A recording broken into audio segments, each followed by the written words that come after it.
"Are you serious, Gunnery Sergeant?" Colonel Marcus Thorne's voice was a blade cutting through the dry desert air. He gestured with his chin towards the old man standing patiently by the range check-in desk. "You're telling me this gentleman wants to qualify on the M40A6?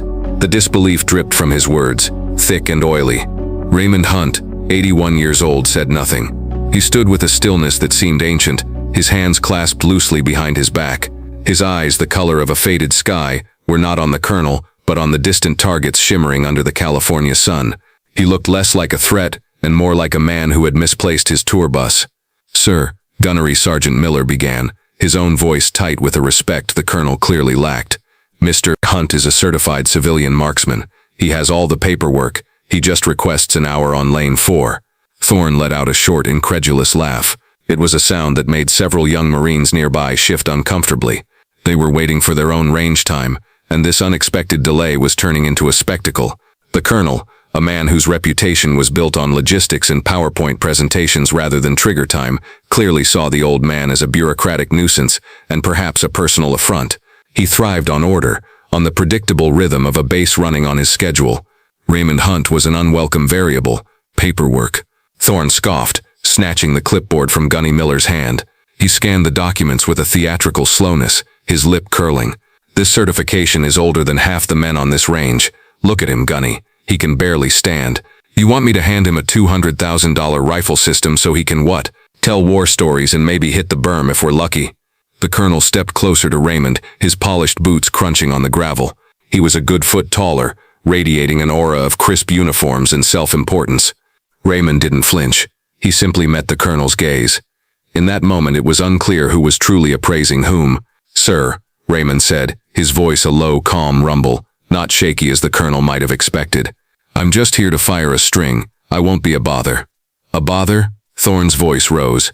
"This is the United States Marine Corps Advanced Sniper Range, not a county fair shooting gallery. We have active duty personnel who need this time. We have war fighters to train. We don't have time for nostalgic field trips." The circle of onlookers was growing. Young lance corporals and privates fresh from boot camp watched with a mixture of curiosity and second-hand embarrassment. They saw a confrontation between a formidable colonel and a frail-looking old man. Their loyalties were with the rank, but their sympathies were starting to drift. Colonel Thorne seemed to feed on the attention. He was performing now, using the old man as a prop in a lesson about military seriousness. He tapped a finger on Raymond's worn, faded canvas shooting jacket. It was a simple, old-fashioned thing, with leather patches at the elbows and shoulder, and it looked out of place amidst the digital camouflage and tactical gear. "What is this supposed to be?" Thorne asked, a smirk playing on his lips. "You pull this out of a museum?" He flicked a small, hand-stitched patch on the jacket's breast. The patch was dark green, almost black, with a simple silver thread design that was hard to make out. It was frayed at the edges, a relic from another time. Raymond's eyes briefly dropped to the patch, a flicker of something deep and distant in their blue depths. He said nothing.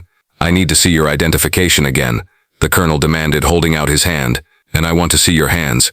I need to be sure they're steady enough not to be a danger to my Marines." It was a deliberate, calculated humiliation. Raymond slowly, methodically pulled a worn leather wallet from his back pocket. As he opened it, he extended his hands. They were wrinkled, the skin thin over the knuckles, but there was not a tremor in them. They were as steady as granite. He handed over his driver's license. Thorne glanced at it and scoffed. "Raymond Hunt. Well, Raymond Hunt, your day trip is over. I am denying this request on the grounds of safety and operational tempo. Please escort Mr. Hunt off the base, Gunnery Sergeant." Gunny Miller stood frozen.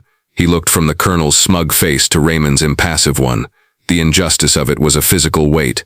He had seen the old man's paperwork. It was not only valid, it was sponsored by a name so high up the chain of command he had assumed it was a typo. He had brought Raymond here out of a sense of duty, following orders from a superior he had never met. Now he was being ordered to disrespect a man who, for reasons he couldn't explain, commanded a deep and instinctual reverence. The young Marines were murmuring now, their smirks replaced with frowns. They knew when an officer was being a leader, and when he was being a bully. The colonel's eyes narrowed as he looked at the worn patch on Raymond's jacket again, a final sneer on his face. Some forgotten unit, I suppose, trying to relive the glory days. He saw a piece of faded cloth on a dusty jacket. The world seemed to fall away for a moment, the harsh sunlight of the range dissolving into a thick, humid green. The air was heavy with the smell of rain and decay. A much younger Raymond lay perfectly still in the mud of a Vietnamese jungle, the same patch sewn onto his boonie hat. Rain dripped from the leaves above, tracing paths down the barrel of his rifle. He hadn't moved in 18 hours. His spotter, a kid from Ohio named Danny, lay beside him, whispering coordinates. The patch, newly stitched by Danny's mother and sent from home, was a symbol of their two-man team. They called themselves the Spectres, because they were ghosts. They were never seen, only felt. In his mind's eye, Raymond saw the impossible distance to the target, the wind he could feel but not see, and the calm that settled over him as he slowly, gently squeezed the trigger. It was a memory not of glory, but of grim, silent duty.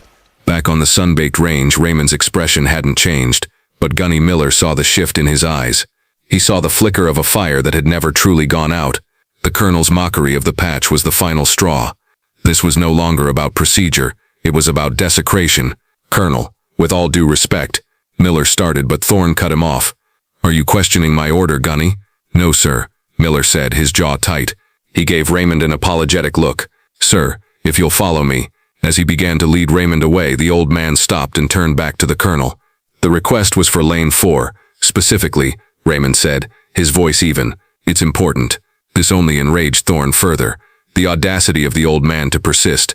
"I don't care if you requested the moon. Your request is denied. This range is for warriors, not for grandfathers playing soldier. Get him out of here before I have him cited for trespassing." The humiliation was complete. The crowd of Marines was silent, watching an elder of their tribe being cast out. Gunny Miller felt a hot surge of shame. As he walked Raymond toward the parking lot, his mind raced. The sponsorship, the specific request for Lane 4, the old man's unnerving calm.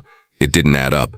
He had his orders from the colonel, but he also had a deeper duty to the Corps and to the men who had built it. He made sure Raymond was situated comfortably on a bench in the shade, promising to return with a bottle of water. Then he walked behind the range control tower, pulled out his personal cell phone and scrolled through his contacts.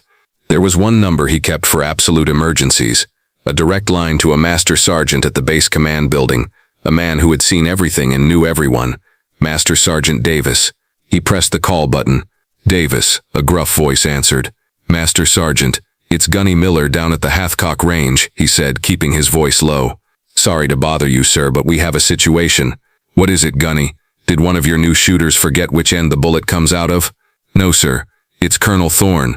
He's just ejected a civilian from the range." There was a sigh on the other end. "Thorne is an ass, Miller. We all know it. Why are you calling me about it? File a report." "Sir, it's who he ejected," Miller pressed, his heart pounding.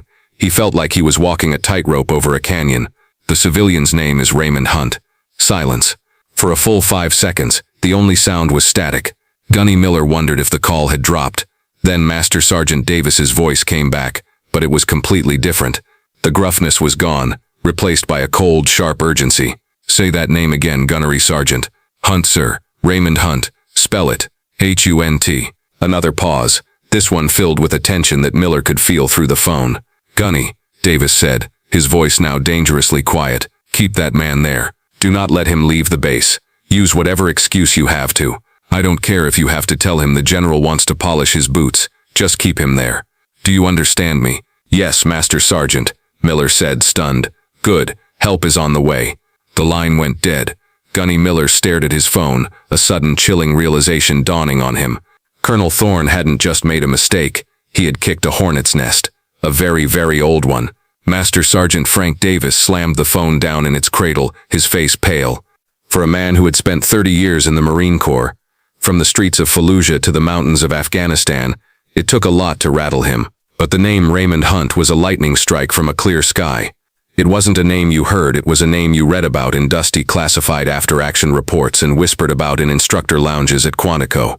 He didn't walk, he ran. He burst from his office, startling a young corporal, and sprinted down the polished hallway of the command building, his footsteps echoing like gunshots. He didn't bother knocking on the base commander's door. He threw it open, making the 2-star general inside look up from his paperwork with a flash of irritation. "Master Sergeant, what is the meaning of this?"